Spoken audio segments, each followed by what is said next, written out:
Hello there, it's Friday. Thanks for joining us on the Pulse on the Joy News channel this afternoon. We're talking about Momo fraudsters and the activities as the Bank of Ghana is reporting that Momo fraud and its related activities resulted to some 26 million cedis being stolen from mobile money customers. We'll delve into the details and get to you some update plus reaction from the Momo Agents Association as they react to the findings that we have coming through on this latest from the Bank of Ghana.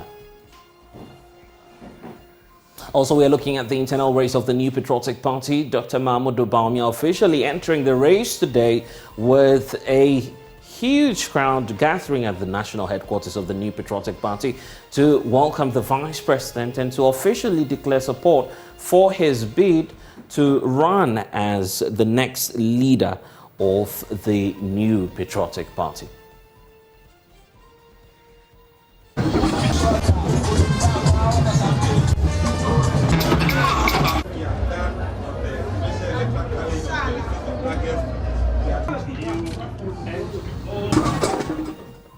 And we're also gauging the mood plus getting reactions on our ongoing campaign to deal with potholes that have, of course, affected a number of road networks in your communities. The GH potholes is on, plus reactions from government coming up here on The Pulse. You want to be my guest, there's and more coming up. The Pulse is always brought to you by Global Community Stealing Lu, affordable, safe sanitation. We're on DSTV channel 421. I am blessed to Joy News is independent, fearless, and credible. Thanks for spending some time with us.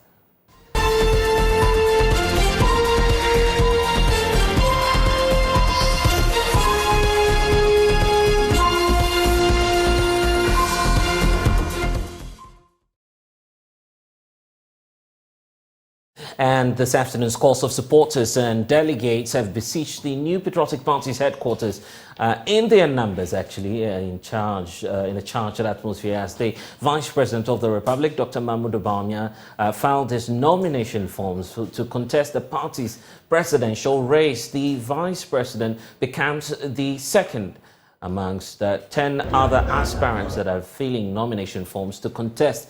We know that he comes after former Trade and Industry Minister Alan Kojo-Tremantin, who did that earlier this week. Now, Dr. Daffiama-Bussie-Issa is in the race, as you see on your screens there. A jubilant crowd, obviously chanting his name and, of course, urging the Vice President on to that contest that we're looking up to. There'll be a super delegates conference to sieve the number and to trim it down to 5. Then afterwards, we'll have a wider contest, which will then decide who becomes the next leader of the New Patriotic Party. So what are the chances of Dr. Daffiama-Bussie-Issa and why is he in this race? I want to bring in now Dr. Kabiru Mahama, who's joining us after a very hectic day. I can see it's all telling on your face, but you say that your signal is still strong. I'm just wondering why you're using that ideology of a signal, as we've seen Dr. Daffiama-Bussie-Issa post on his Facebook. Yeah, so thank you very much, and good afternoon to you and your cherished viewers. As you rightly mentioned, the Vice President filed his nomination form, submitted same, and the Vice President came out with a very strong signal, the signal of a grassroots support, a signal of change within the MPP for the better, a signal that everybody can get connected to. So when you listen to the campaign adverts prior to this particular launch, there was a question of whether you have already connected, and everyone seems to say that you are connected. So I think that it's a signal of a grassroots campaign, a signal of people of different walks of life, and the Vice President actually connected very well with the people who came out to support the filing. I see 120 MPs declaring their support for the Vice President. Was that intentional? Did the Vice President move to them, or this is just a natural gravitation towards the Vice President to say, we support your decision to contest the race? You see, when you have support that is organic, when you have the support of the grassroots, and if you look at the history of the MPP, from the time of J. Akufo, even in the Fourth Republic, to President Nana Addo Dankwa, when the people, when the grassroots is speaking, I mean, everyone has to follow. So these 120 MPs, a minimum will follow. They are just responding to the natural tendencies of the people they represent. Some of them feel like, look, we are not representing ourselves. We are representing people of various constituencies, and what the people want is what we also want. So the vice president had earlier on hinted or informed them of his intention, but prior to even informing them, most of them had even come to declare their support for the vice president. So I think that the support is organic. The vice president has not induced any of them. They are men and women of good senses and judgment and reason. They have risen up to the occasion. They know that with the vice president, the potential of the MPP to break the 8 and for us to retain in power is very high. And every member of parliament will want the MPP to continue in power, at least for the next 8 years. He says it is possible, signifying that he admits, first of all, that there is a challenge when it comes to the brand Dr. Mahmoud Bawumia. He would first of all have to satisfy delegates of the party who've watched him lead the NPP's administration over the years.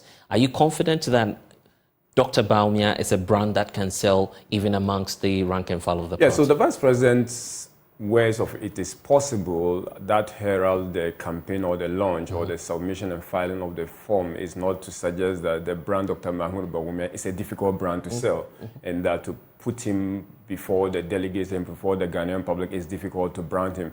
He's just creating the sense of Ghanaians to the effect that whatever we put our minds with the energy of the Ghanaian people behind, we are capable of being a devolved country like any advanced country. He's coming with that leadership to be the driver of the car that is going to send us to our destination. So that is the whole atmosphere where it is possible. But if you look at all the people who have picked up nomination, 10 or 11 people together, or vice president included, all of them are men of, they are noble men, they are people who have worked for the MPP party, but there is one who stands among them, who stands tall, and the vice president is obviously that chosen one. And he has been there. He has got this experience. He has supported the president in the last 6 years and to the 8 years of his tenure. The vice president has actually led and spearheaded certain transformational agenda, including innovative and policy-based interventions within the country. And the vice president being the architect of most of these policies, and the president having absolute confidence in the vice president. There is no other better person to represent the people moving forward than the vice president. And our sense is that we will need a candidate we can market. We will need a candidate who aligns very well with the youth of the party. We will need a candidate who understands the problem of the country. We need a president who will be able to continue with the foundation the president has built, so that we can leapfrog our country to a state that we all desire. So the vice president fits in all these particular, he has ticked all the boxes, and I think that there's no better candidate. As we start, members of parliament will confess that, look, if you do not like Bawumia, but you like the power, and you are not just supporting the vice president because of aside his sterling personal character and qualities, we also, the desire of the members of the MPP fraternity to win power is the most cardinal and guiding principle. Well, you believe that he's checked all the boxes. There are some arrears for him to settle because he equally made promises to the people of Ghana, which he has to, first of all, redeem. And even amongst your rank and file, he would have to go through the super delegates conference, which will trim down the number to 5. Given the fact that he has not crossed, first of all, that bridge, is it not early days yet to be confident that this is a man that could lead the party? You see, the MPP is a party that believes in multi-party democracy. Unlike other parties, they would have just said it's a popular acclamation, so let's let the vice president go unopposed for us to save resources in order to go and face the main battle. But believing that it's a party that believes in diverse ideas, the vice president is, and the members of the MPP are tolerant of that particular view, and they are allowing the process. We have to face the special electoral college, and the special electoral college will trim the number within the context of Article 12. What if they kick off Bawumia at that point? That possibility is far remote. It's really? Far remote in the sense that you can tell from the numbers that came out, you can tell from the euphoria of the MPP member, the market women, street. And I'm just taking a look at the picture here. Are you saying all these people are organic? They matter to the NPP? All these people who are here, you are not bussed by people. Most of them were not. In fact, we have diaspora coming. I don't see how the vice president will start a campaign by start bussing people buying air ticket for people from the diaspora to come. Are you sure about this? I'm very confident about it. I have met a lot of people who were on the ground. They never had any invitation. No one brought them to the venue, but they were there. Most of the people who came around, they had no invitation whatsoever, but they just heard the vice president was coming to file his nomination, and vice president being someone they support organically. They are. And you're stressing on that word. I'm stressing this on wasn't that. Staged. It wasn't staged. And I remember even prior to this day, most of you journalists were waiting for this day. You were waiting for this day because the vice president had kept everyone in suspense. The campaign team for the vice president had not been engaging the media because we wanted the vice president to formally launch the campaign. And with the filing and submission of the form, the campaign has this fully loaded and we are ready to move. That will now unearth. And you remember at the program, the vice president gave us a gist of his vision for Ghana. And that vision is what he's going to campaign on. He's a man with a with his own vision for Ghana, which he stated there. But he's going to build on the successes of the MPP, led by the president, Nana Addo Dankwa Akufo-Addo. These are two things the vice president is going to hold on to: the record of the MPP and what he intends to add on to make. Okay, and since you're talking about that, let's get to that controversial statement then. Dr. Mahmoud Bawumia indicating that, quote, I have my own vision for Ghana. It's as though he's running away from his predecessor and trying to suggest that, well, we've not done too well in the past 6 years. No, Nana Addo Dankwa came into this presidency with a vision. He only called Dr. Mahmoud Bawumia to support that vision, right? The president, Nana Addo Dankwa vision was very clear, even in opposition, to make sure that we industrialize our country, to make sure that we are able to have inclusive development. Never in the judgment or in the president's own vision did he trumpet the need for us to have a digitalized economy. Okay, but the vice president came in. Why will you serve in a vision you don't believe in? Not that you never believe in that. It's one thing believing in someone's vision. For instance, let me bring it back to our level. Yeah. If Joy FM calls me and say that we believe in free and fair reporting, right, and I equally believe in that, and the person brings me to align to that vision and I'm supporting it, right, that is not to say that I do not have a twist to that particular vision, which are all leading us to the same destination. It's not mutual. But the belief is that the vice president is finding a safe spot to escape all the wrongs of the Nana Addo Dankwa Akufo-Addo stroke Bawumia ticket that ran the NPP for the last 6 years. When you listen to the vice president, he's basically running away from the When you listen to the vice president has never, and he mentioned that whether in good times or in bad times, he has stayed with the party, he spoke for the party, he defended the party, he defended the president, he defended the cause of the MPP. If there's any single person... And now he's running away from the same administration. If there's any single person in this particular government who has stood up to the records of the MPP, Dr. Mahmoud Bawumia will be the number one person. Now, he is going to campaign on the back of those records. Right. Because he said, despite the economic challenges we have had, despite the problem we have with recent time with the economy, we have chalked a number of successes that have never been chalked by any government in 6 years, in the context of jobs creation, in the context of formalizing the economy, in the context of making sure that we have accessibility and having care, a system for the poor and vulnerable, in the context of fighting a pandemic that has never been witnessed by the country in a century or never in his lifespan. Okay, the president came in with those challenges. The vice president was part of that government. The vice president was clear that despite those challenges, we are in that boat together. And I'm going to defend the records. And it is based on that records I am coming to consolidate. So the vice president never ran away. And he's not trying to run away from the records of the MPP or the president for that matter. But the vice president said, if you do not have nothing new to add to what is already going, then you have no business seeking to become the president of the Republic of Ghana. You better go off with the president. So it is the new things that he seeks to bring into board to consolidate against them. Why give him the opportunity to try the new when he's been given the opportunity to execute what was promised in the past? For the last 6 years, Dr. Mahmoud Bawumia promised a stable economy. That's been thrown off gear. He admits that himself. And you're talking about digitalizing the economy. The president has never said on any occasion that, well, I'm stopping that vision. He's been giving the free hands to do that. The point is that the president was given the mandate, and the vice president was asked to support that mandate. The vice president was never given a mandate. Yeah, but he ran on the ticket of the party. I mean, we all know that. But we know that the president is the president, is the commander-in-chief of the Ghana Armed Forces, and the Constitution has provided his function as such. The vice president, aside the mention of certain one or two functions in the Constitution, the whole constitutional arrangement of the Republic is silent when it comes to the role of the vice president. So the vice president supports the vision, and he did that, the vision of the president. He did that honestly. He did that by dint of hard work. He did that with utmost faith in the president. But now he's seeking his own mandate, a mandate that he believes that I can bring something new to what the president has done, not elusive of the fact that the president has achieved a number of successes, and also there are some challenges. But I understand the challenges, and I can fix them more, because it is during our tenure that those challenges came up.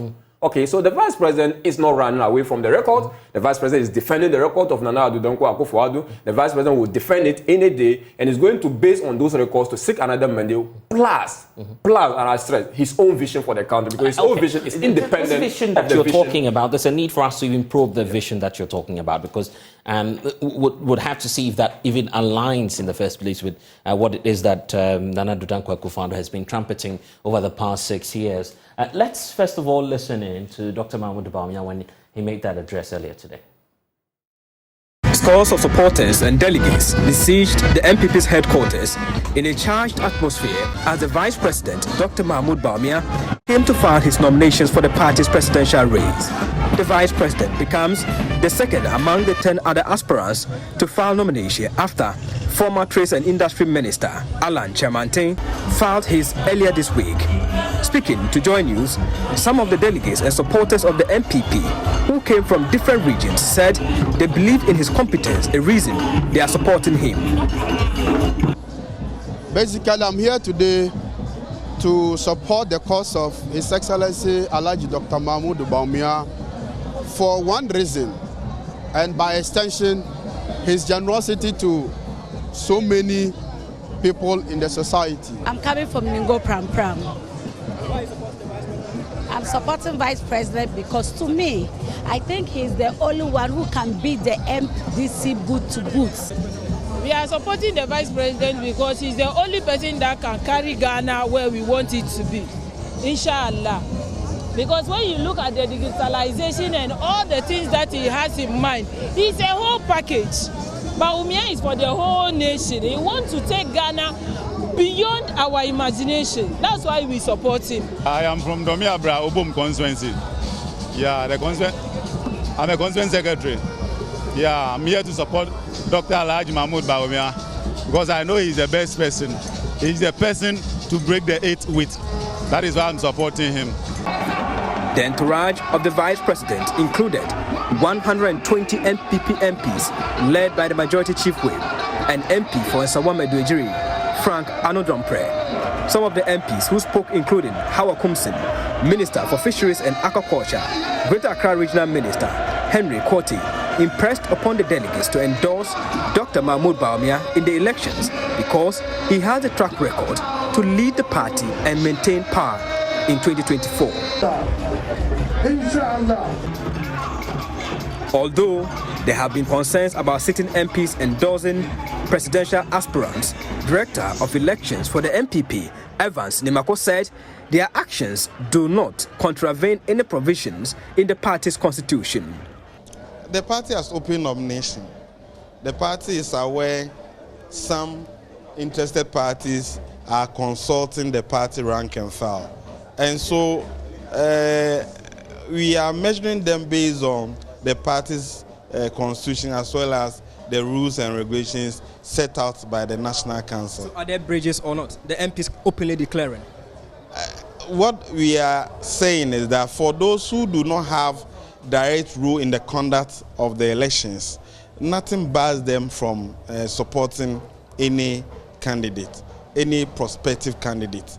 They become candidates when they've been passed by the vetting committee and National Council. So far, nothing has come before me, and I'm not aware of any petition before the Okwes committee. We will leave that, but we are hoping that their conduct will not infringe upon the party's constitution as well as the rules and regulations set out by the party. Meanwhile, Dr. Mahmoud Bawumia, in his address to party supporters, indicated his filing of nomination is the first step of victory for the MPP, while asking Ghanaians not to vote the NDC back to power again. Impossibilities and make the unimaginable possible. It is possible to break the eight in order to continue with the transformational policy we have started. It is possible. And that is why I am offering myself in all humility to contest in the primaries of this phenomenal party, the great new patriotic party, to become our flag bearer and presidential candidate for 2024. And inshallah, the President of the Republic of Ghana.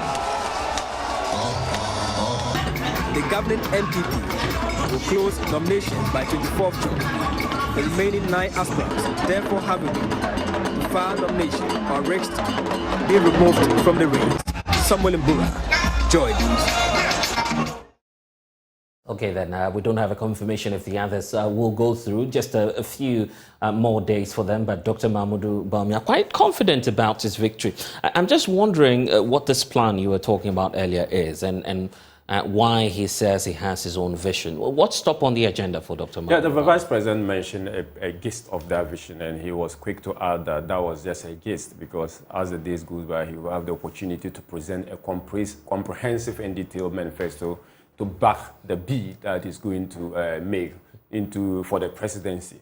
The Vice President stated that he is intending to make Ghana a digital hub of Africa. That is a vision. He's thinking that we must have introduced technology, introduced science and data into our agricultural practices, where irrigation and science and data are going to be the drivers or the determinants of how agriculture is practiced in the country. That is his vision.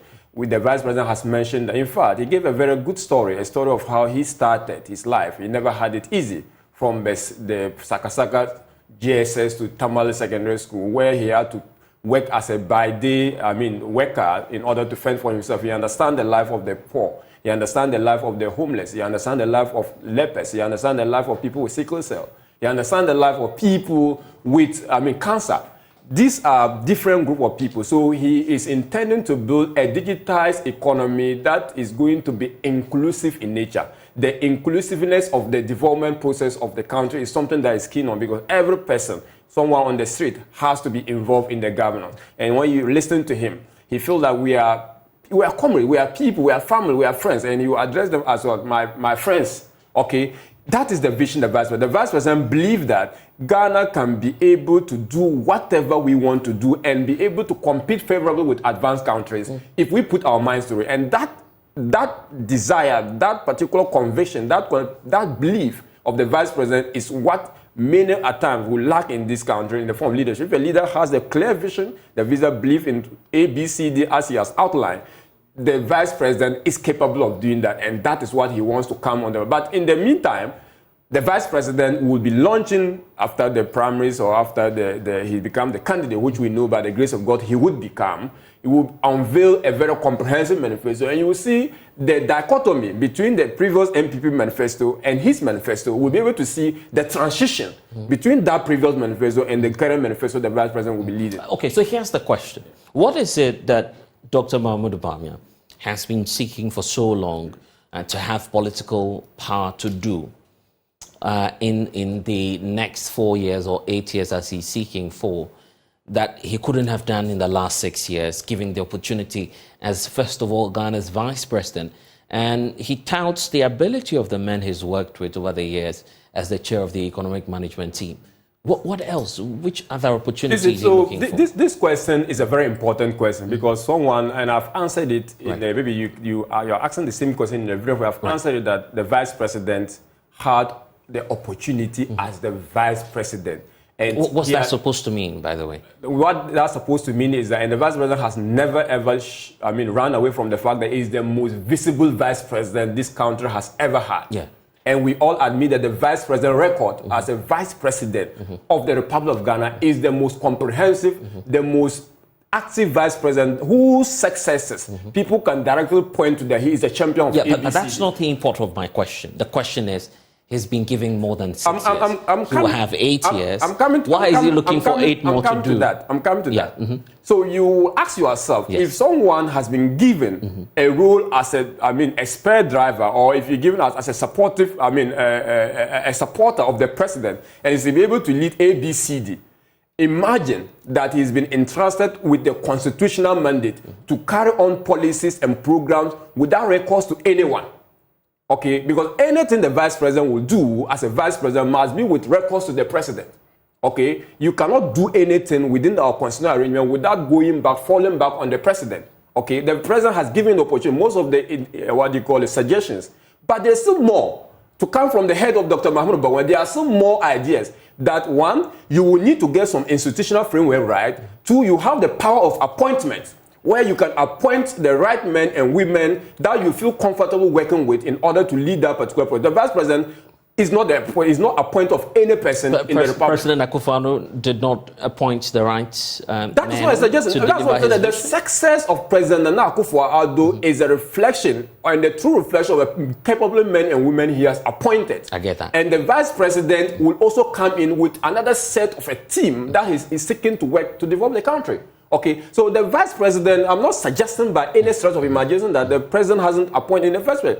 These current appointees are one of the most effective appointees the president has. He has assembled men and women of competence to lead the country. But the vice president will have another opportunity, okay, to probably do some substitution within the team, to probably replace the team. So it could have been better. It could have been better, and So President Akufo-Addo could have appointed better appointees. The president has done his best of appointment, and I cannot sit down here and take any single appointee out of the many appointees that the president has made. There are men who are capable, men with ability and confidence. So what else? What else is Dr. Mahamudu Bawumia looking? You see, everything is about a vision. Yes. He has outlined it.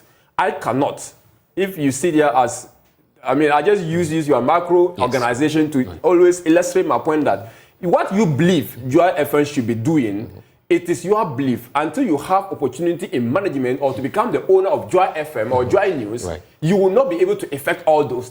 That's not to suggest that what you are heading to as a station is not the right destination, but the pace, the haste, the order, and everything associated with what we call the finance of the administration of the government is something that I would manage differently if I was given the opportunity as the general manager of the station. Okay, so give us that practical difference.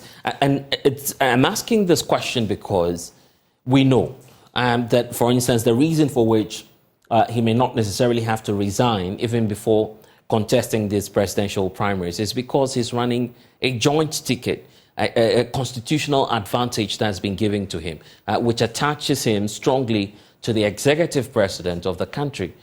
Dr. Mahamudu Bawumia runs side by side, whether you like it or not, with President Nana Dankwa Akufo-Addo.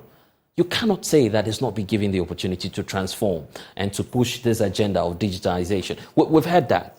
That's why I'm asking what more, practically speaking. What one thing will you point to in this NPP administration that, well, if given the opportunity, he may change? In the first place, let me again reiterate that the vice president never came with his own vision for the country. He came with the vision of the president, to which he supported with utmost faith. He worked so hard to achieve the president's vision, and that ended, and that's the end of that matter on the president's vision. He is a man who who has informed us today that he has his own vision, and that vision he has given us a gist of those of them I mentioned. One, the vice president stressed so much on the use of artificial intelligence, where our medical health service delivery, where our agriculture, where our education system is going to be anchored on artificial intelligence, science and data and technology. This is a total different vision, okay? A vision that says, I want to transform our economy from a gadgets-based economy was the anchor of President Nana Addo Dankwa's presidency, where he initiated several initiatives to achieving that. The vice president is not coming to jettison that. The vice president is saying that this was a good vision. The vision of the president, Nana Addo Dankwa Akufo-Addo, was a good vision. I'm coming to consolidate that, but I will need to add on. Otherwise, I have no business taking the mandate of the people of Ghana to become the president. And what I need to add is to add technology, science, and data to be sure that our country will be able to lift many farmers out of poverty. That is the vision of the vice president. And he mentioned categorically that he seeks to build a very digitized, informal, and inclusive economic development of the country. So that is the vision. The nitty-gritties of that vision, that we can pinpoint them when the details of that manifesto is unveiled. Dr. Bawumia was touted as the economic whiz kid. I'm using the word of the wife of the vice president, who was also present there today. Mm-hmm. You're moving from economy to digitization. It's as though you're, shifting the goalposts now. It is people who lack the understanding of economic development and modern economic development and the history of economic development of economies and countries that will think that the vice president is shifting a goalpost from being an economic whiz kid to being an ICT expert. Right.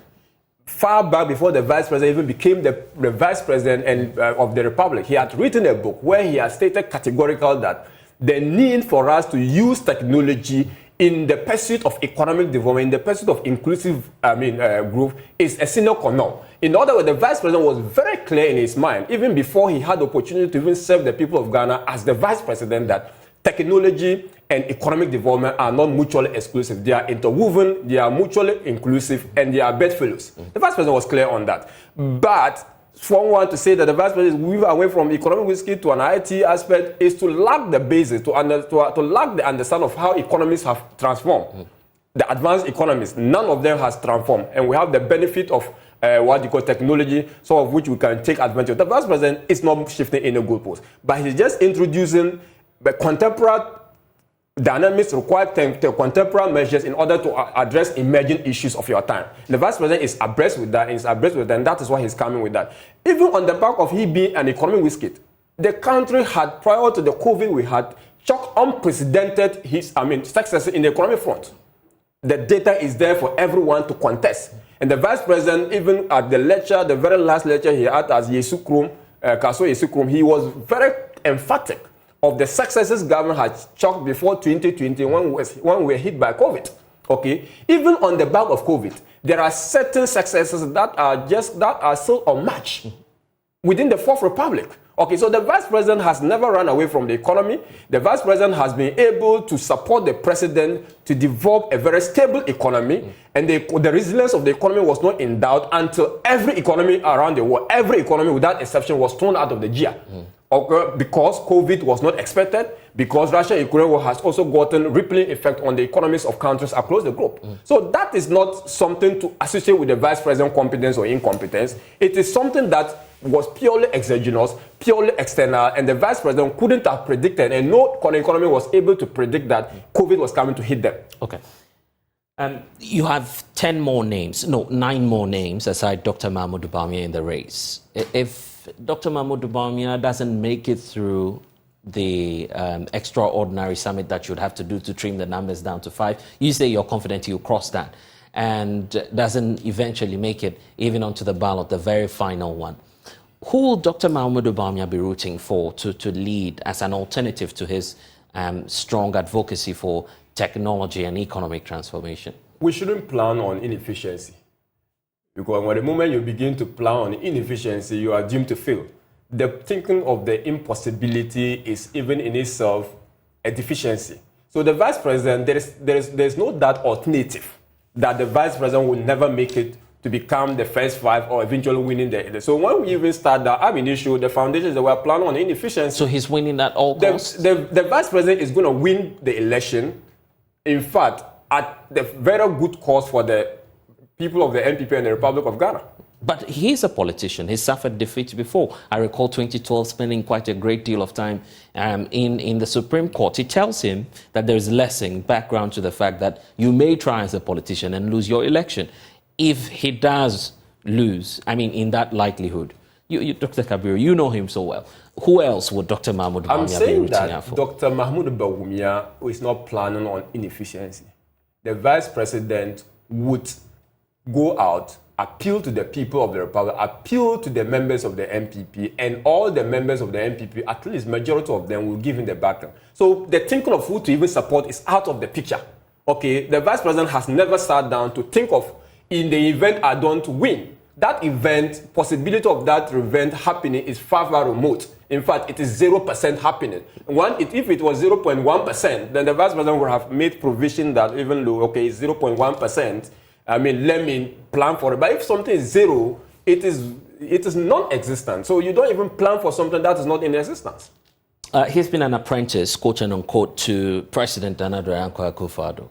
And is Dr. Mahmoud Bawumia getting the blessing of the president, who's been subjected to a certain natural vow he made when he took over from John Ajay Kufuor as the leader of the New Patriotic Party, that the former Trade and Industry Minister, Alan Kojo Chermating, will come after him? Does Dr. Mahmoud Bawumia have the blessing of the president? Dr. Mahmoud Bawumia has got the blessing of every single stakeholder of the MPP. Including the president? Including the former president. Including the former president. I'm talking about the president. I'm saying every stakeholder in the MPP. But my question is about President Nana Dankwa Akufo-Addo. That's what I'm saying. I'm saying everyone. The vice president, before picking the nomination, had consulted the president. He had consulted the former president. He had consulted members of parliament. He has consulted. In fact, the only first person, and probably the last, because I'm not aware, who consulted the Council of Elders of the party. He has gone around the whole country, engaging opinion leaders, party stalwarts, engaging chiefs and the clergy and then the Muslim community. The vice president is the only candidate among the 10 people coming out who have done extensive consultation. All these people, with no exception, has given their blessing to the vice president. So it is not only the president who has blessed the vice president to contest, the former president of the Republic has equally blessed him, because he has seen a father figure in the former president, J. Kufuor, and everyone who matters, except, of course, those people who are contested. And I'm even sure that if they were not contested, all of them would have even blessed. My question is specific about President Nana Dankwa Akufo-Addo. Is Dr. Mahmoud Bawumia saying that the president of the Republic, and I want you to be categorical on that, the president of the Republic, Nana Dankwa Akufo-Addo, has endorsed him to run for president? I'm saying the president of the Republic has given his blessing to Vice President Dr. Mahmoud Bawumia's decision to contest to become the president, inshallah, of the Republic of Ghana. That blessing has been given. But the president is a Democrat. He fought elections. He won election on the back of competitive election. That is not to suggest that the president is not in support of the fact that people are coming to contest the vice president to becoming flag bearer of the new party. That's not to suggest that. But what I'm just suggesting is that the vice president has consulted him. He has given his blessing to it. That I have no doubt. As to whether who the president will go to and vote for, it is the decision of the president, which is not something that I can sit there to preempt. But I know that if the vice president, being the person he is, if he had not gotten the blessing of certain key stakeholders, he wouldn't have taken that decision he has taken. In fact, he did not take the decision to contest lightly. He took it as something about the future of this particular country, as the future of the MPP party, before he even took that decision. He was his banker. He brought into the government to serve a purpose. And he feels that purpose has not been completed. And he's seeking to complete that process before another person can come in. Okay. Your message to delegates of the party? Well, I think the die is cast. And the vice president has submitted his form.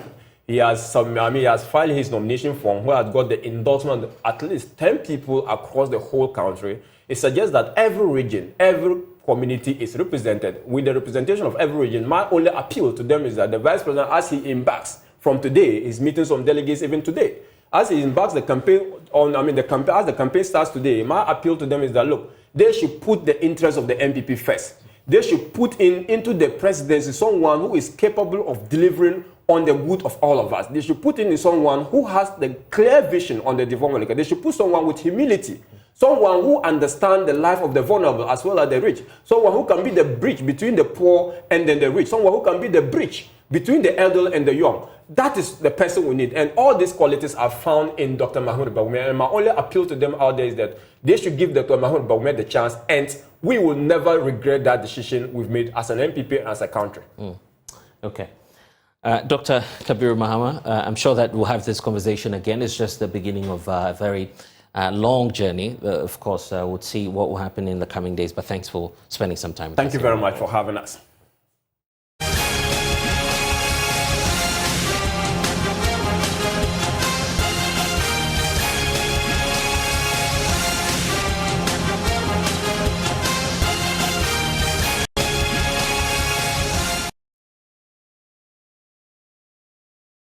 And now the telcos have begun undertaking major modifications to their security systems, especially on the mobile money applications after the Bank of Ghana fraud experts and, of course, stakeholders reported on that sector. Specialized deposit-taking institutions and payment service providers revealed that mobile money scammers made away with customers' money totaling some 26 million cedis from 12,166 cases last year. Apart from the fraud on the mobile money platforms, it also revealed that banks recorded some 2,998 fraud cases with 188 bank staff involved in matters such as forgery and manipulation of documents, of course, which were prominent with a total of some 33 million Ghana cedis stolen out of that. Let's get you a view of what's happening across the country in respect of the mobile money transactions, because a number of issues have been happening, including this that you need to know about. Listen to some cases, reporting about the modus operandi of mobile money operators. Yeah, gang, yeah, Dawson. Inti your microphone be or ya muskaso monko merchant or kwan. We are a gang. We have planted people as mobile money agents or merchants, so we are able to capture your contact details when you transact. Number one ho, sikano so deposit no one ho. Inti just unya ye na okope obetwa. No, they are sending. We have a code that can review all your registration information, including your ID number. So after the day's work, we access the log and start calling the numbers, having in mind the amount in your account with the aim to get your code. Street, you will receive maybe 1 hour ago. And 3 days ago, another way is to capture your code with a CCTV camera in our office, or get someone to overlook your shoulders for the code. For that, you can access your money directly. The camera na capture. You see on our number, or code, or ID number, so into Boyen Freo, the back you see on the street.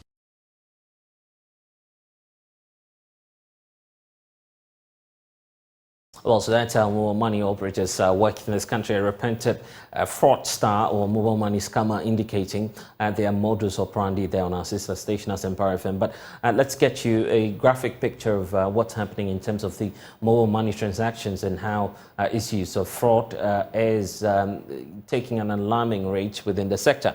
Total loss amounting to some 26 million Ghana cedis, of course, affecting some 12,166 individuals who've been scammed over the period. A number of cases totaling 2,998 with 33 million Ghana cedis lost, and bank staff also involved or collaborating in this whole process of the fraudulent activities totaling some 188. That's the total number that we're dealing with. Let's bring in Charles Kwesiado, who speaks for the Mobile Money Agents Association of Ghana. He's joining us via Zoom. Thank you, sir, for your time. Quite a staggering figure there, and I'm sure that you, as of course, the merchants, have also been on the receiving end of all of these fraudulent activities. How rampant would you say this is, aside what the report is pointing at? Thank you, Kofi, and a very good afternoon to your cherished viewers.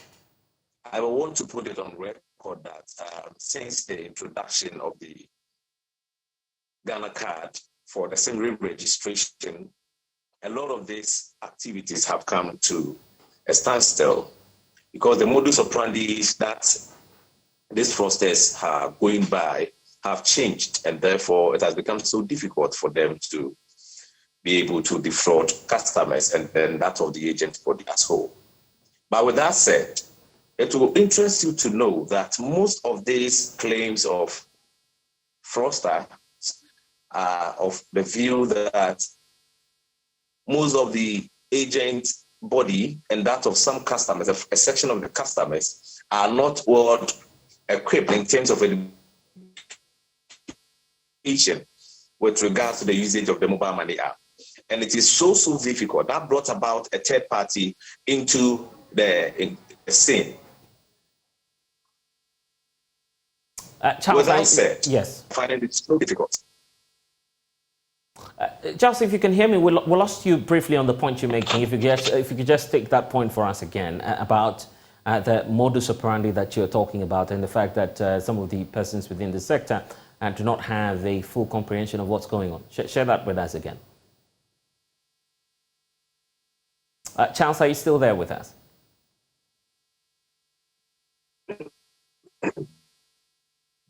Charles, if you can hear me, you were making the point about the modus operandi and how these individuals operate and the fact that there's an application which all of them are not, most of them are not aware of.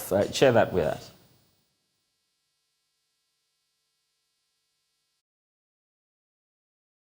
We seem to have lost Charles Kwesi there, who speaks for the Momo Money Vendors Association of Ghana.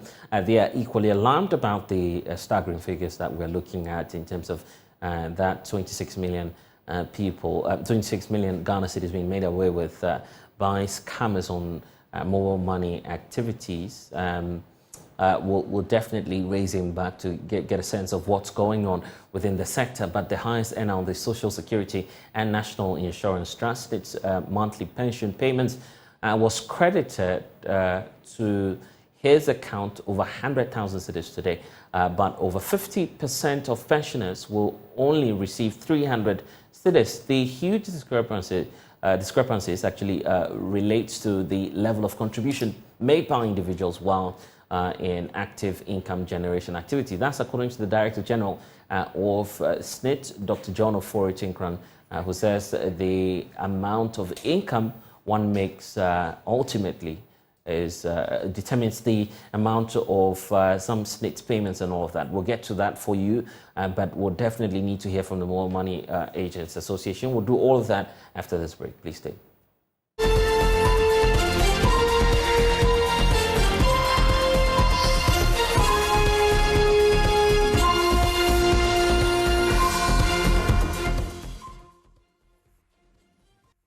Apologies for that hiccup in trying to get to the Momo Agents Association. Let's try one more time to get to Charles Kwesi, who speaks for the Momo Agents Association. Charles, earlier we lost you when you were making the point about the modus operandi of this group. Yes, Kofi. Like I put it, I said that the fraudsters have a way of defrauding customers and that of agents. Now, what they normally do has to do with them getting access to your 4-digit PIN code. You know, most Ghanaians and most users of mobile money services don't change their PIN code. And as a measure of security threat, people begin to have access to them and go beyond measure by defrauding these people. With that said, there are recalcitrant people among the agent body who support the idea of this fraud. And if I heard you right on your telecast, one of them said that they have themselves people who also turn themselves to be agents and one way or the other give false pretense information to them for people to be defrauded. So there are a lot of people who are also out there doing this search. But for any member of the Mobile Money Agent Association of Ghana, we put in place measures that will curtail you for not even going ahead to indulge yourself in it, because every agent who is a member of our association have a unique code that any issue that traps up, you'll be able to trace with a code. So this is how our system works. The Mobile Money Agent Association of Ghana have a database of every agent in the country. With that said, the database will equally prove to us that out of the 3 outlets that you have, the fraud was able to happen in shop A, B, or C. And then your biodata as the owner of the venture will come up. So any member of our association are being undertaken to training so that they won't be able to defraud people and have a better way of serving Ghanaians. But if you look at the report that the Bank of Ghana gave with regards to the fraud, you realize that there have been a reduction of cases at least from 2021 to 2022, a reduction of 184 cases, which is a good sign. And we are hoping and praying that the next year on will be a very, very a good one because of the introduction of the re-registration of SIM. Now, everybody can attest to the fact that fraudulent calls have reduced drastically. Initially, people can just call you as and when they want, but now it has reduced drastically. A day, an agent can complain of not less than 80 calls on his agent SIM. But now, because of the SIM re-registration, most of these activities have come to surge. And we are hoping and praying that much education needs to be given to both users and those who have invested heavily into the ecosystem in order to mediate their affairs and have a very harmonized ecosystem to operate. How are you liaising with stakeholders, and particularly your membership as well, to deal with this? The random education is helping a lot. For agents, we believe in the one-on-one education. Even though we've tried other means, social media and the rest, but we believe that when customers come to your end, you take the opportunity to take them through the steps, educate them on need for them to at least change their PIN code from time to time. It will interest you to know, since the introduction of mobile money way back in 2009, people are still using the same old method. That is 1, 2, 3, 4. People are using their date of birth, the year. People are using the last 4 digits of their phone numbers. We've educated them that it is easy. And one way to help at least prevent people from getting access to your funds is to randomly change your PIN code. At least, if you can, every month or 2, you should be able to change your code. For issues with money, we don't trust anybody. So we educate them, and there are people who don't even know how to use the app. When they come to agent, they will tell you, the agent, to help them allow cash out. And after you have been able to allow cash out for them, they will give you their PIN code to help them, and they are not willing to learn. So I will employ every Ghanaian who is listening to me, and the agent as well, not to be a member of this act, helping people to be able to access their funds by at least allowing cash out, giving them your PIN code. It's a threat. It's a threat. And one way or the other, we should at least avail ourselves to learn. Life is a teacher. The more you live, the more you learn. And if you are a human being and you don't want to learn, I am sorry. With this 21st century technological props up, I think you'll be left behind. And as merchants, are there some policy measures you're on the lookout for, at least to address these concerns that you have? Yes, we have meetings with the partner banks, and equally, the telcos is also helping us a lot. The back office of most of the telcos inform us on certain issues. Initially, the opposite was happening. Should you be defrauded, you have to be called that an amount of money have been credited to your account. But because of the feedback we've been giving to the telcos, that modus operandi have changed, and therefore, first, they will block the account. Second, they will initiate the reversal. Third, before they will call you, the recipient, that an amount of this came to you from this number. Initially, it was the opposite. So steps have been taken by the collaboration between us and the telcos in order to mitigate all this. And it's a win-win affair.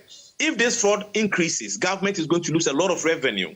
It's also going to affect the telcos themselves. And equally as us investors or business partners to the telcos, we are also going to be at the losing end. So the onus lies with all of us to put measures in place to sanitize the system, to educate, and also use the local language of the people to educate them. Most people are of age, and therefore they don't understand this so-called English and whatever language you might use, social media. So we have to come down to their level, use the language that they understand. I think this is not only on the government, the telcos can also come up with a way of at least helping people to understand the system they are using. If you are a user to a system and you don't understand what it means to communicate with the system, automatically you find yourself wanted. And this is the situation of Ghana now. So I think we should change our ways of branding, learning, to adapt our local dialect into the system of education so that the people who are users of this system will be able to understand and better use it for their benefits. Grateful. Charles Kwesi Addo speaks for the Momo Money Vendors Association of Ghana. Member of Parliament for Daffiama-Bussie-Issa, Dr. Sebastian, is indicating that through he wants a thorough investigations into the alleged shooting of 2 people by police in his area. The duo, who are known hunters in the enclave, were returning from a night hunting expedition when they ran out of some petrol on one of their motorbikes, and they were stopped on the shoulders of the road to refuel, only to be bumped into by police patrol team. Joining us is Upper East Regional Correspondent, Upper West Regional Correspondent Rafiq Salam reports. According to the medical director of the Upper West Regional Hospital, Dr. Robert Amesia, the victims were brought to the hospital following the gunshot injuries they sustained as a result of shooting. One was shot in the abdomen, that's the stomach, and then the other one shot on the arm. So they brought them, and then both of them were severely injured to the extent that we had to operate. Both the one that had the shooting in the stomach and then the one that also had the gunshot wounds on the hand. It's life-threatening. The one shot in the abdomen, he had a few of his internal organs injured, but they were repaired during the surgical procedure. So we are still observing him, but because those things were repaired, we just hope that he will do well. The duo, who claimed to be hunters, were returning from their night hunting expedition when the police patrol team on early Wednesday morning bumped into them. Neither has the police allegedly uttered a word to them, nor has the victims provoked them, but the former opened fire on them and gunned the duo down. One of the victims, 30-year-old Edmond Taboroma, narrating the incident exclusively to Joy News, revealed that they were returning home after a successful hunting night where they killed 3 rats and 8 hedgehogs when the alleged shooting occurred. He said all 3 of them were armed with guns and had stopped on the shoulders of the road at Seripore to refuel their motorbikes after one of them ran out of petrol. So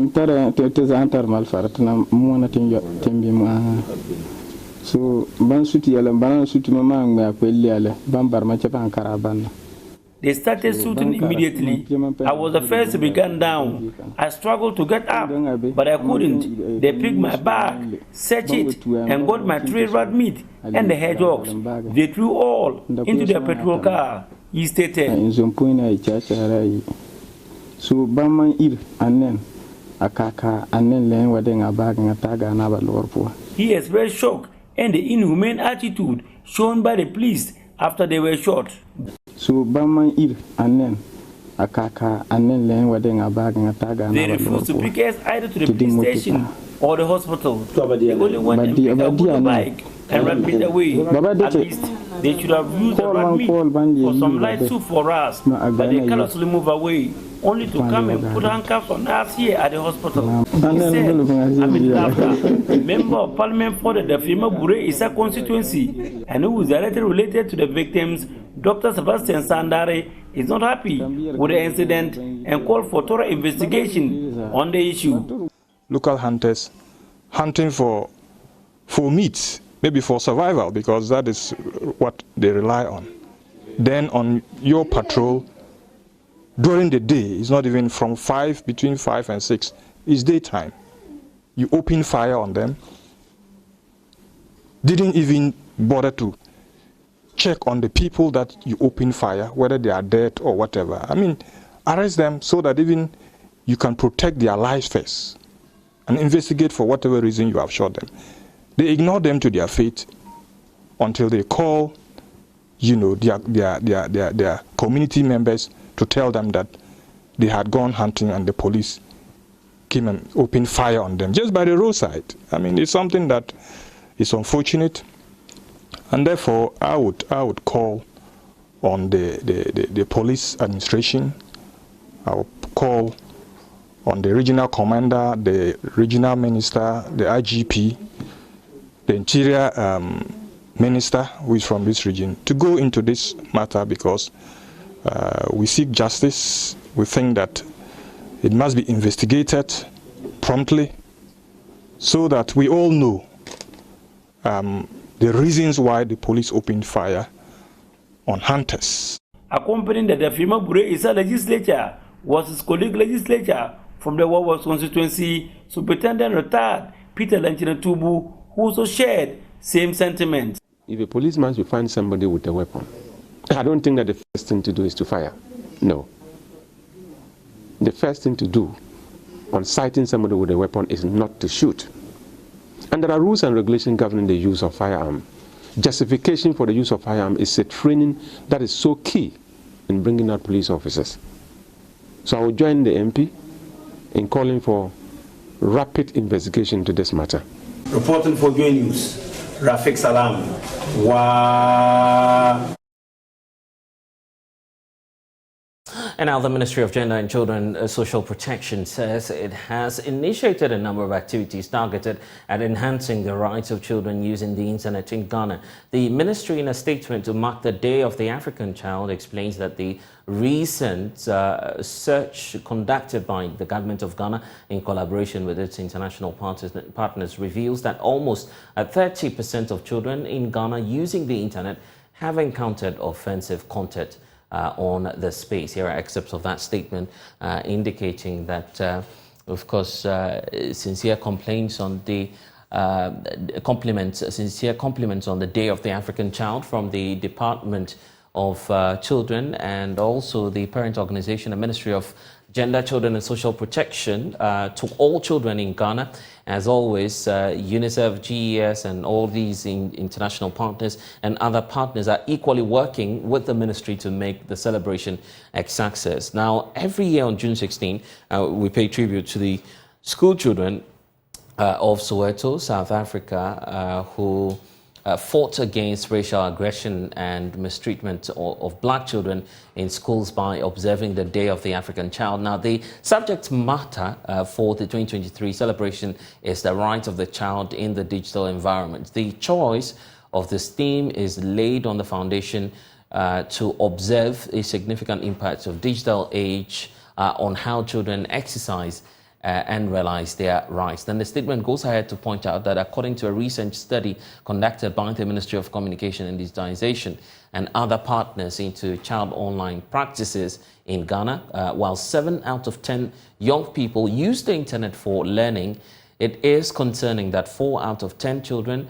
and adolescents have contacted someone online they have never met in person. 2 out of 10 of these children, adolescents, have also met someone in person by, who they first got to know on the internet.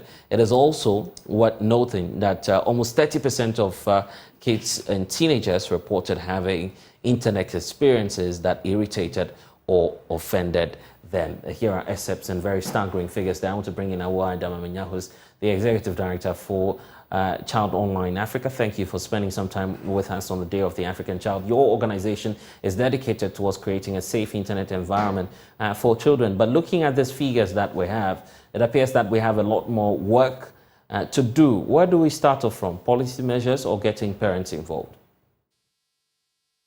Yeah, good afternoon, Blessed, and good evening to your viewers. And thank you for the opportunity.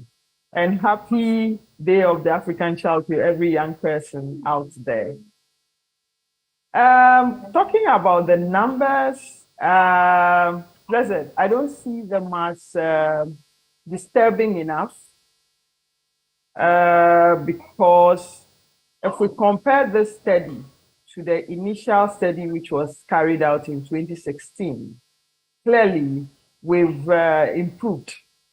And even though the improvement is not all that commendable, the question is, what was the sample size? Was it the same constituency that were assessed and we're getting this figure? So it has a lot more to do with the strategies. However, having been working in the space, first thing for me is not even the legislation, because we have the legislation in place now, even though the LI is being drafted. We need to have the lifestyle of safety So it calls for citizenship issues. Because if 7 out of 10 says they study with internet, and 4 out of the 10 made contact with unknown people or strangers, clearly it's about choices, it's about behavior. So a lot more has to be done at the home front as well as at the educational front. The home front, I'm assuming that it's not every parent who is savvy and would want to pay that much attention. But I'm also of the view that if the classroom is taking ICT for young people, let's be mainstreaming citizenship issues, literacy issues, behavioral issues, and by and large, we'll be covering the comprehensive nature of our awareness or education that we are doing. So that is what I could say to the numbers. Awareness creation, yes, it's going on, but it's not at that level where we have the reports coming in because people have identified or realized certain things that they feel offensive about. These reportage is not all that much for me. However, it's a step in the right direction, and we would want to encourage people to do more. And in the celebration this afternoon, we did say that yes, a lot more is required from parents, a lot more is required from teachers, and a lot more is required from even industry players, because they must also take into consideration the best interests of the child. And by so doing, they are designing solutions which are serving more like guardrails for these young people to fall on should they get into trouble online. And the theme for today appears to be focusing on creating that safe environment for children who surf the internet. But many would say that digital devices are becoming mainstream and parents are allowing their children to go all out, not knowing that there may be some dangers out there as well. Are you able to just point that out again for parents who may be flippant about the dangers out there on the internet? Yes. Okay. So talking about protecting children and the fact that they have access to the devices now, I always say that there are 3 pillars on which the Convention on the Right of the Child is built, and from which the Children's Act drew its inspiration. Those 3 pillars are protection, provision, participation. So if we are doing protection, there is the need for us to do the provisioning side of things. And what is the provisioning side?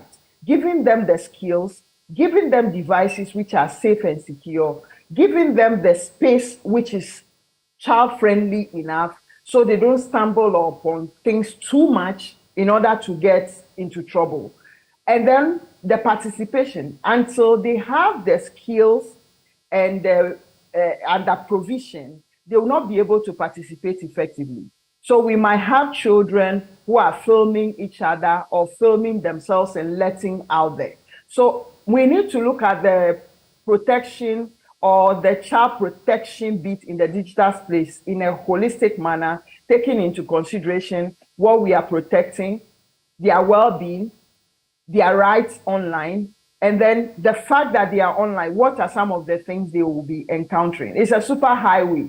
Until we hold their hands to show them the road. We will talk, and it's not a one-off conversation. You can't have this on annual basis. It has to be in continuum. And talking about at school. Yeah, and talking about the irritating or harmful content that some of these young persons come into contact with on the internet, it appears that issues of sextortion or child pornography, as many will call it, are still rating high at some of the dangers that these children are exposed to. Right, yes. So, Blessed, I want to seize the opportunity to put out that what you just call child pornography has been expunged from the vocabulary of online safety. So we don't have child pornography anymore, but we have child abuse imagery or child abuse or child sexual exploitation and abuse. Those are the 3 words that you can use to describe what you are calling child pornography. The reason is that Children do not do porn. They don't engage in porn. It's adults who coerce them into it. So they are being groomed into it. So we consider that as a form of abuse to children rather than their act involution. Now, back to the issue of sexual exploitation and abuse. Yes, it goes back to what I was talking about, that if we don't give them what they need in order to engage online, they will be forced to go online and be groomed by somebody or be lured by somebody in order for them to be showing their breasts or showing their bikinis to the person. A lot of adults are even falling victim to that. So until we have these children to understand that those things have repercussions for them, they have their footprint at stake, they have their future education and employment at stake, very little will be done about it. So we don't want children to always be protected, but we want them to be empowered enough for them to participate as well. We want them to be empowered enough for them to report incidents should they happen. And I'm happy some are reporting and we are getting those things and taking them offline. Grateful for your time. That's Awai Damamanya, Executive Director for Child Online Africa, joining us on the day for the African child. We are happy that government has heard our pleas and have begun fixing the potholes. That's the reaction of road users and residents at Chiblo and Fertilizer Towns in the Lejikuku constituency to the construction of roads there. 3 weeks ago, they embarked on a massive demonstration demanding better roads and also claiming that the bad roads riddled with potholes were adversely affecting their productivity as they spent most of their time buying vehicle parts to fix damages caused by the effects of the deplorable road networks. The Roads and Highways Ministry indicated that their Twitter handles today that they've started working on that stretch. Hannah Odami, who was there, checked on the development and has been engaging some drivers and residents.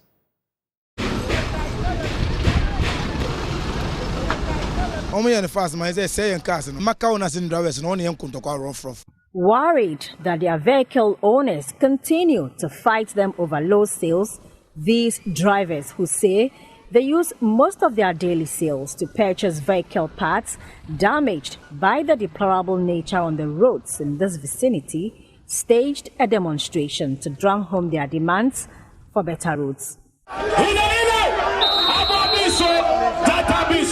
After the demonstration and reportage on the potholes, the Ministry of Roads and Highways stated in a tweet it was attending to the requests by the residents with an assurance it will continue to maintain road infrastructure in the country. Some drivers are impressed by the speed with which the ministry has responded. This is asphalt, so it's good. It can last more than 15 years to 20 years, so it's good. Others are not enthused with the quality of materials being used. Why? Because if we don't do the quality asphalt, maybe I can say 6 months, 7 months, you see potholes in the road. And we waste our money, our materials, and our everything. The contractors came on site 3 days ago and see what they've done. I doubt it will last. We asked them to use quality materials so that the road will last long. For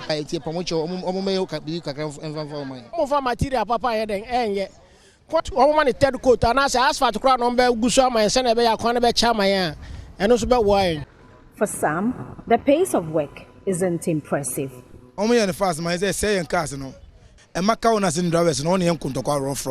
Assembly member for the Chiblo electoral area, Samuel Kwashi Tewia, says they are waiting patiently for the fulfillment of promises made by the MP Benjamin Ayikunate and MCE Mordecai Kwashi for the completion of construction and repair of deteriorated roads in this community.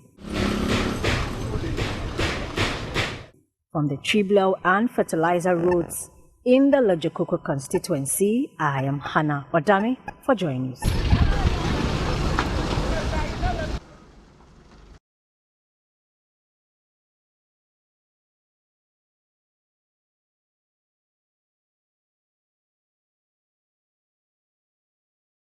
And you're welcome back. We've been joined in the studio this afternoon by the Narcotics Control Commission here to talk about the International Day Against Drug Abuse and Illicit Trafficking. That day is always set aside annually by the United Nations General Assembly resolution of December 7, 1987, for member states to raise awareness of the risks and effects of drug abuse and illicit drug trafficking, as well as to consider the most effective countermeasures. It also serves as some motivational factors to increase action and collaboration in order to realize the objective of a global civilization free from drug usage. Joining us now is Kamaldeen Awudu. He's the head of Education and Prevention Department of the Narcotics Control Commission. Thank you, sir, for spending some time with us. Also joining us via Zoom is Dr. Joel Goringa. He's a psychiatrist at the Accra Psychiatric Hospital. They are all joining us today. Thank you, sir, for your time. Of course, Ghana's positioning is very much critical in the eye of the world as to what we're doing critically to tackle these issues of illicit drug trafficking and all of that. What do you have to say about where we find ourselves as a nation in terms of fighting these illicit drug trade? Yes, what I can say is that, let me say a good evening to your viewers. What I can say is that the Narcotics Control Commission and Ghana, for that matter, we are on course in the fight against drug abuse and drug trafficking. Of course, I come from the Education and Prevention Department. I'm the head of the department. And I can tell you that we are doing a lot of work in the schools, especially when it has to do with prevention. That one has to tackle the youth. They are the most vulnerable in terms of drug abuse and illicit trafficking globally. And so we are doing a lot in terms of prevention, education, and then we're also doing a lot when it comes to treatment and rehabilitation. And so we are doing a lot. And then when it comes to the enforcement aspect, if you want me to add about enforcement, we are also doing a lot, in the borders, the entry and exit points. And so I can see that we are doing a lot in terms of fighting the drug menace. And very often, the most traded within, as some would argue, is the issue about cannabis and its usage here in Ghana. Is it? We know what the position of the law is, but very recently there was another ruling by the Supreme Court. What's the position of the Narcotics Control Commission on this recent decision that has been made, and what should the public be aware of, given this very recent decision? Yes, I wish we don't delve into this issue of, as it stands now. Yeah. The Section 43 has been struck out of the law, and so there's going to be no conversation can be had in relation to that. And I think that so it remains illegal. It remains illegal as far as we are concerned. It remains illegal, and the usage, the possession, the cultivation, and so on are all illegal. What would you want the public to know about your activities and some of the steps you're taking to ensure that compliance is key? Because even as we speak, you still intercept some of these packages across the country. You carried out some exercises a few weeks ago, and many are wondering why we still have these cases persisting in the country. Well, we like I said in my preamble, we are doing a lot in terms of fighting the drug menace. But as you know, we can't do all. We collaborate with other security agencies to ensure that these objectives of the organization are achieved. And I can say that we are doing a lot in terms of trying to ensure that drugs do not come to the country and drugs do not go out of the country. We are also ensuring in terms of demand reduction to reduce the demand that people have for illicit drug use in our communities. And we are on course in doing that. So that's what I can see for now. Doc, let me bring you in. The impact of the usage of these drugs on the general public is something that we must pay attention to. You agree? Hello, good evening, and thank you for having me. Good evening to your listeners. Yes, I do agree that the drug abuse menace has certain challenges that requires a holistic view. From the clinical point of view, the scenarios and the situations that we see, the impact that people who have addictions to various substances of abuse are going through need that we should have a second look at it, because for most people, once they get hooked on certain substances of abuse, productivity goes down the line. And for a person need to have a social life, need to have an occupational life, need to be able to work with your family. Drugs of abuse can literally take over your life and make sure that your life revolves around just the substance and you are not able to perform any other functions. And that can be quite disturbing, especially because most of the people that are suffering from these conditions are likely to be in their productive years. And so it's important that we have a holistic approach to addressing this issue. This is also common amongst the youthful population. The addictive nature of it. What's the science behind all of this, first of all? Yes. I think what I want to emphasize here is that addiction is a disease of the brain. And we know this because we've done several studies looking at the brain structure of people who have addictions. And we can see that when people use certain substances for a prolonged period of time, it's able to change the architecture of the brain in such a way that it keeps them using the substance, even when there's evidence that there is harm to the person, either in their physical health or their social and economic life. So one of the most common and oldest conception of addiction has been the moral misconduct theory, that people think that people who have addictions are willfully doing what they are doing. So they are sinners. They may be attributed even to spiritual forces. And so we have tried to use unsuccessfully, I must say, punishment as a way to curb, addiction. But we know that it has never worked because you can't use punishment to fight biology. And so addiction is a disease, just like any other disease that can affect any part of the human body. And addiction is a disease that affects the brain.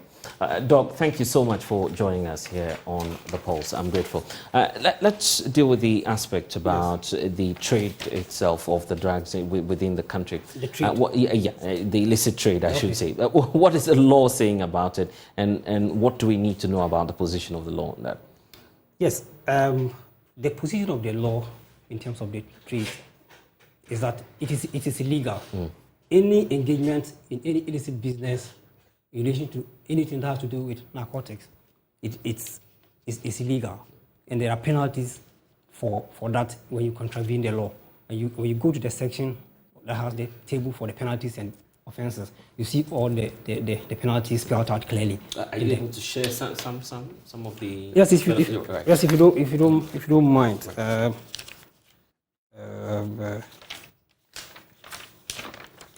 If I can. Yeah. So while we get to we have some of them there. So when you go to section 36 and 40 of the Act, the Narcotics Control Commission Act, it spells out clearly that the importation, exportation of narcotics or plants which is bringing in or taking out narcotics or plant across the borders is illegal. Right. And then if you go to sections 37 and 40, it also spells out clearly that unlawful possession is also, against the law. And then engaging in the prohibited business, like I said earlier, is also illegal. So when you go to sections 38 and 42, it also spells out clearly that when you engage in any prohibited business in relation to narcotics, it is also illegal. So clearly, the law spells out clearly that when you engage in any of these acts, it is clearly against the law. And then finally, cultivation. I don't know if you are minded to. Cultivation of any plants, is also against the law. And that one is also clearly spelled out in section 39 of the Narcotics Control Commission Act 1019. And so clearly, engaging anything in relation to this is also against the law. So that's the position of we're about wrapping up, and as we wrap up, the entry points, the border checks, how are you enhancing that, and what would you want the general public to know as we celebrate or mark this day? Well, I think in my introduction I mentioned that we find our officers in all the entry and exit points. And I've been an operative in the Kotoka International Airport for about 7 years. Right. And so work is ongoing, and officers are there working day in and day out to ensure that nobody brings in drugs and nobody also takes out drugs. And so the fight is on. But if you are minded, let me just let you know that we are celebrating the World Drugs Day activities starting from 26th. 26th, actually, okay, right. So now a year-long program. The program that you're running. We are running. And so, every year on the 26th of June, this day is commemorated, globally. And the reason why it is done is to, create the awareness that illicit drugs cause a major threat to our societies. And so during this time, communities all around the world come together, groups, just to create the awareness that drugs are a threat to our societies. And then let me also please talk about the role of parents. Right. I come from the Education and Prevention Department, and then as the saying goes, prevention is better than cure. Definitely. So I have a bias when it comes to that. So when it comes to the prevention aspect, the children, your child and my child, are the ones on the line. And they are the ones who are the most vulnerable because they are not matured enough, to make decisions for themselves. So this is the time that as parents, we have to listen to them. When they come to us with their issues, don't say you are busy. We are all in the city, we are all running around, looking for something for our daily bread. But we should also have time for our children because it is they start, introducing them at this age. And at this age, because their minds are not matured, they are so susceptible to addiction. And when they become addicted to the drugs, the man on the market side, the supply side, has a ready market. Right. And so all of us should, pay attention to our children, leave very good examples for our children to copy. Because children don't listen to what we see; they copy what we do. And then also, when it comes to addiction, now, like my counterpart online said, addiction is now considered as a public health issue. And we as from Narcotics Control Commission is considering people who are using drugs as people who are just as anybody who is sick. And so what they need is our support. Right. It's not to treat them as if they are. That's why the World Drug Day is being set aside. Yes, the theme is stop the stigma and discrimination against people who are... I wish this conversation would have gone on, but unfortunately we're running out of time. We'll spend some time on the day when, of course, you're celebrating this, so we can talk about this. Right. Thank you so much, Naya, for spending some time with us. Part 1 was the genesis. Part 2 is captioned Hero to Zero. In Part 2 of A Nation That Begs, will tell you how Ghana, Africa's top producer of gold, moved from being a hero in the Eurobond market to a begging nation. Here are excerpts for you. Back next week, something big will here within the Ningo Pram municipality of the Greater Accra region. It's so huge. And I don't, of course, have the capacity to even tell you all about it. Here with us, we're being joined in studio now by Reverend Dr. Steve Mensah, General Overseer of the Charismatic Evangelistic Ministries, who's joining us in studios to tell us all about this new project that, of course, the church is coming up with. It's going to be a village for only persons living with disability, and we're really excited, Reverend, to see you join us in studio. Out of the busy schedule you have, you're finding some time to share this big project with us. But first of all, tell us about what is motivating you as a group of believers to carry out this project. First of all, what's the name of the project and why are you carrying this out? Okay, the name of the project is the CM Ability Village. Of course, we want to say that people who come there will not be permanently disabled. We are hoping that their disability will be corrected and they can live some normal lives. Yeah. And like you asked, we used to do a lot of, if you follow my ministry, we do a lot of rural missions, crusades all over the place. And when we go to our missions, we also, it's accompanied with food aid, medical assistance, and so many things. And we see a lot of disabled people come, lots of them. And if you see the plight of a disabled person in the rural areas, it's a whole new ball game. The person comes crawling over half a mile or a mile even to the crusade ground to carry food items and things.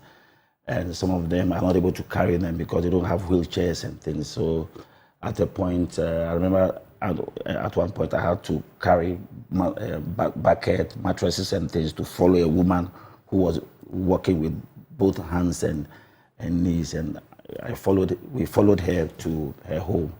And when we saw where she was living, it was so pathetic. So we decided that, look, we have to build a place to house these people, to give them some sense of dignity and respect, and also to feel that they are part of the human race. So that was what moved us. And you're deciding to do this within the Ningo Pram community. Is there any strategic reason for the location? Okay, it's because that is one of the places that we can find a large parcel of land that is flat. Accra is choked. Yes. So we have to go outside. Outside Accra, yes. But there's another name that they give to the place, and it's a very large place, very, very flat. And that's the kind of land we're looking for, so that we can be able to build, because it has to be a disability-friendly area, piece of land. Yeah, so that's what we got to do. How many people are you targeting to attach with this project? We're hoping to acquire 2,000 acres and build 9,000 homes to host about 69,000 families. The area you've acquired, has work started, and that's what we are going to see do about the level. That's what we're going to do this Saturday. We're going to do we launched it. We've been talking about it. We've been paying for the land. It's not very easy. 2,000 acres, about $40 million. Wow! And nobody will really, help you to buy such. Even if somebody wants to help you, he doesn't want to get involved in issues with land. So we had to take our time. And then we had COVID, so it set it back a bit. Now we've been able to pay a certain substantive amount, and the chiefs were saying, come now. Yeah, and come and start the project. And that's a really capital-intensive project. And looking at the lives you want to touch, are you open to partnerships, organizations that may want to support this project and to join hands with the ministry to expand this reach? Yes, we want to partner with a lot of organizations, companies, multinational. There are people who have billions of dollars sitting down. They have some starch for philanthropic work, and we are hoping that our project will fall on their laps and they will just come and build it. So we are also, before somebody comes to help you, you have to be seeing something. So we are also launching the 10 for Ability, asking 1 million people across the globe or anywhere to donate any amount, £10, $10, 10 yen, 10 cedis, any amount, 10. And then we can start. Will this be interdenominational? Yes, totally interdenominational for mankind. The Muslims are there, so we are giving spaces, and we are going to build. They're not just coming to stay there. We are not also pushing sick people to a place. It's going to be an integrated community where the able and disabled will be living together. We are building a technology hub. We are building a light industrial park. We are building schools, hospitals, and especially we are building hospitals, prosthetic hospitals, where your limbs, your eye can be fixed. Those days where you have a big hole in your eye and you have to wear dark glasses, those things will be over, because we can fix prosthetic eye, prosthetic arm. You can work. We are going to acquire machines. In fact, some people want to donate machines where people can now sew school uniforms, so that the city will come and trade with them to enhance the economy of the village, and so that we don't have to always depend upon donor funding, because there can be donor fatigue can set in. Have you identified the persons already who will be benefiting from this program, or you would leave it open once you are done with the project? Once we are done with the program, you have to come. It will you'll be assessed to see whether you actually are qualified to live there, and conditions and things. Then you come and live there. We are building homes, single unit, double, and then some people also are too old to work, so we are going to keep them there. Take care of them till they pass on. So I'm even building a cemetery there so that. And Reverend, we know that there are some who may not necessarily have the financial ability. They may want to help with their skills or whichever ability God has given them. Are you identifying these people, maybe health professionals who also may want to avail their skills to the project? We identify those people. We have them even on the touch line. So people want to say that they are retired nurses, retired doctors. A couple of people say, look, if you finish the village, I want to come and offer my social services for free. I want to come there and do my whatever. So there are people sit on the touch line for them to come in and help take care of the sick, take care of the needy. As a nation, and this will feed into that broad conversation about how we take care of the vulnerable. I mean, What does the Bible teach about that, and which feeds into this whole essence of this ability village that you're if you read, seeking to do? If you read Matthew 25, verse 31 going, he said, when I was hungry, you gave me to eat. When I was thirsty, you gave me to drink. When I was naked, you clothed me. When I was in prison, you visited me. And then when I was a stranger, you took me in. We fulfill all those criteria. We are left with when I was a stranger, you took me in. So these are strangers across the country, people, especially children who are totally disabled. Meanwhile, he can be physically challenged, but his brains and hands can work. But he has not been given the enabling environment for him to be able to showcase what he can do. And that's why we are creating light industries, technology hub. People can learn how to assemble so many things. So we are calling on the world to come and build light industries and also to help sustain the village. Reverend, let me leave you to, of course, have your final say on this and your message to the nation. What would you want them to know about? I want the nation to know that this is not a church's project. This is a church for the nation. There are over 7 million disabled people in our country. Many of them don't have need. If you go on the streets, there are people begging. Some of them are committing suicide because they say they are too ashamed to beg. Some of them are saying that, God didn't create them well, nobody cares for them, and all that. So we want to show to these people that we care for them and that we have a mind to resuscitate, revive, and also to care for their medical and physical and spiritual needs. And I hope that you'll be praying for them as well. Yes, I'm sure of that one. Yes, it will happen. Thank you so much, Reverend, for spending some time with us. You're watching The Pulse. We'll be right back after this break. Please stay.